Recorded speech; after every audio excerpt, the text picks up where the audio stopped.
Declarative sentence काय असतं? त्या स्टेटमेंट असतं. Declarative sentence makes a statement. They tell us something, they give us information and they normally end with the full stop in period. आलं लक्षात? The useful word order for the declarative sentence is subject plus verb. Declarative sentence can be positive or negative. म्हणजे तुम्हाला माहिती आहे verb नंतर काय असू शकतो तुमचा? Subject plus verb plus object असतो, बरोबर की नाही? Declarative sentence can be positive or negative, हे तुम्हाला माहिती आहे. पॉझिटिव्ह पण असू शकतात आणि निगेटिव्ह पण असू शकतात. जसं तुम्हाला आता इथे काही एक्झाम्पल दाखवले बघा. Positive, negative.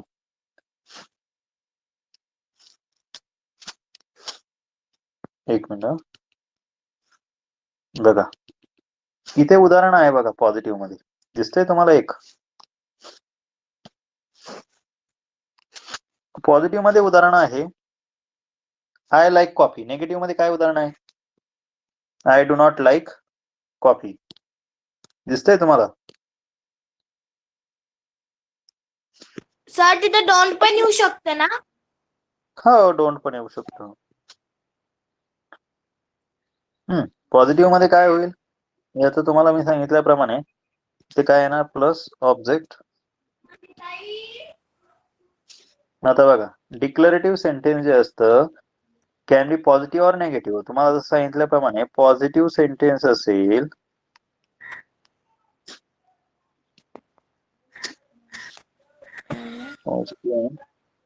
निगेटिव्ह. इथे बघा उदाहरण आय लाईक कॉफी आणि इथे दुसरं उदाहरण बघा काय दिसतंय? I don't like coffee. We watch TV last night. आणि निगेटिव्ह जर केलं तर काय होईल? निगेटिव्ह केलं तर we did not watch TV last night. Okay, फक्त काय केलंय? नॉट टाकलाय. Declarative sentence are the most common type of sentence. त्यानंतर बघा इंट्रोगेटिव्ह सेंटेन्स. इंट्रोगेटिव्ह म्हणजे काय? ज्यावेळेस तुम्हाला प्रश्न विचारायचा असेल त्यावेळेस तुम्ही याचा वापर करता. अरे लक्ष देणार आहे, काय बडबड चालली? आवाज येतोय सर.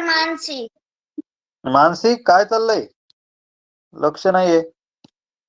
हा, इंट्रोगेटिव्ह सेंटेन्स. इंट्रोगेटिव्ह सेंटेन्स मध्ये काय असतं? क्वेश्चन असतो. Interrogative sentence they ask something, they want information and they always end with the question mark. जो काही इंट्रोगेटिव्ह सेंटेन्स असतो ना त्याच्यामध्ये आपण क्वेश्चन विचारण्यासाठी काय करत असतो? हे सेंटेन्स वापरत असतो. The usual word order for the interrogative sentence is WH word. WH word सगळ्यांना माहिती ना आता? त्यानंतर असते auxiliary plus subject plus verb plus तुमचं ऑब्जेक्ट असेल तर तुम्ही ऑब्जेक्ट घेऊ शकता किंवा इतर वर्ड्स घेऊ शकता. आलं लक्षात?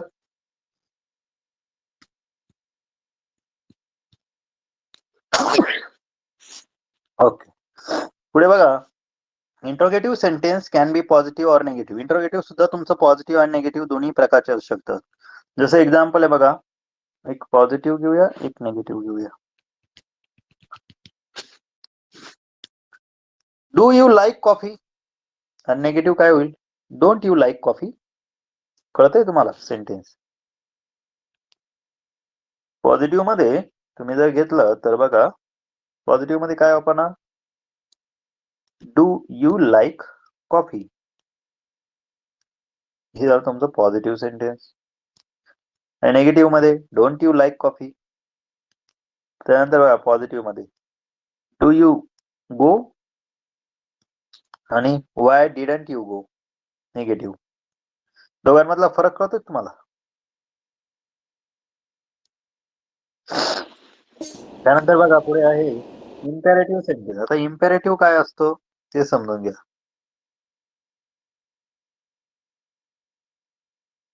Imperative sentence give a command, they tell us to do something and they end with a full stop in period. Okay, और एक्सक्लेमेशन मार्क पॉइंट. तिथे काय असतो? इम्पेरेटिव्ह सेंटेन्स मध्ये काय असतो? तुम्हाला उदाहरण एकदम सोपं असतं बघा. Note that there is usually no subject because the subject is understood it's is use. Imperative sentence can be positive or negative. Positive आणि निगेटिव्ह मध्ये आता इथे उदाहरण तुम्हाला दाखवलंय बघा. एक मिनिट. उदाहरण बघा. Stop, do not stop. जसं आपण उदाहरण घेतलं, 2 उदाहरण आहे बघा. पहिलं दिलंय स्टॉप आणि दुसरं निगेटिव्ह मध्ये काय सांगितलंय, डू नॉट स्टॉप.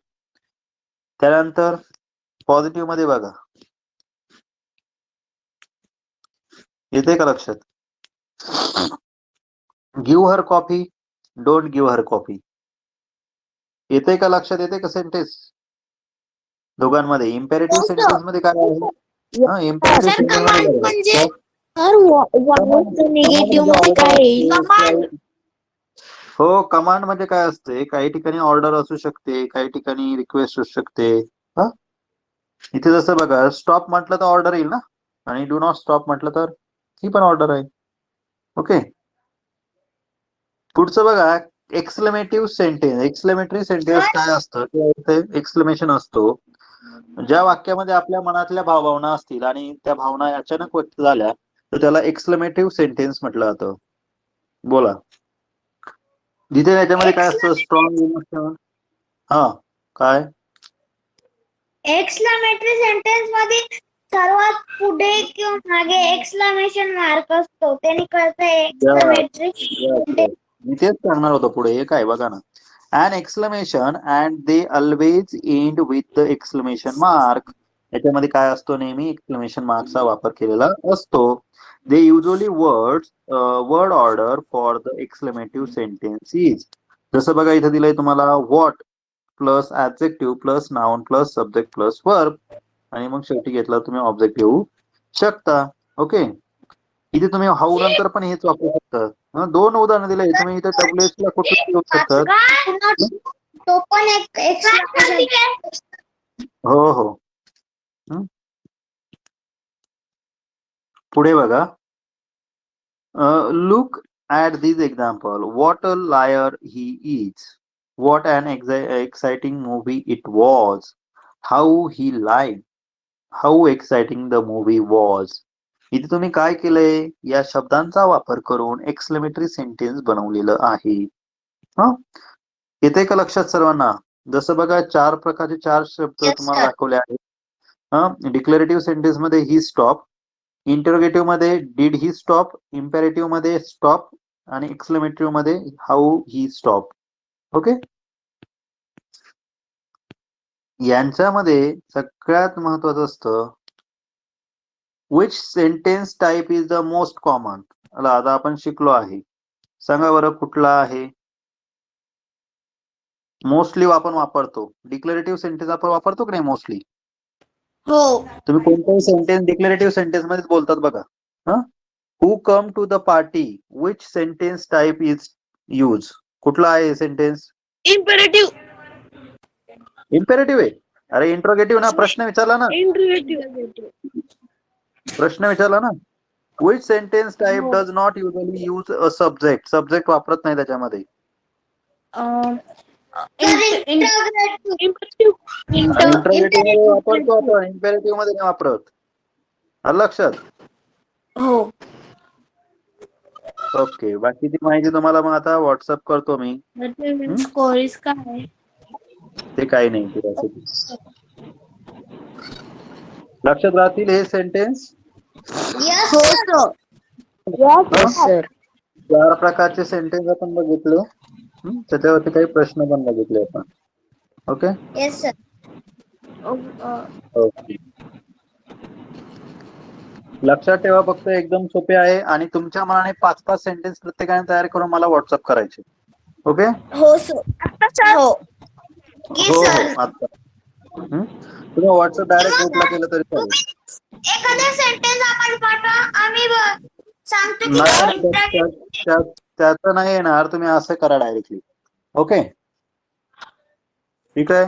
मी तुम्हाला ही PDF पाठवतो. ही व्यवस्थित एकदा लिहून घ्या. कारण काय होतं, बरेच जण लिहित नाही, मग प्रॉब्लेम तयार होतात. त्यांना मग नंतर लक्षात राहत नाही. मग ते म्हणतात, सर आम्हाला माहितीच नव्हतं, आमचं झालंच नव्हतं. सो त्यांनी ते एवढं लक्षात ठेवायचं. हो. ओके. हो. काय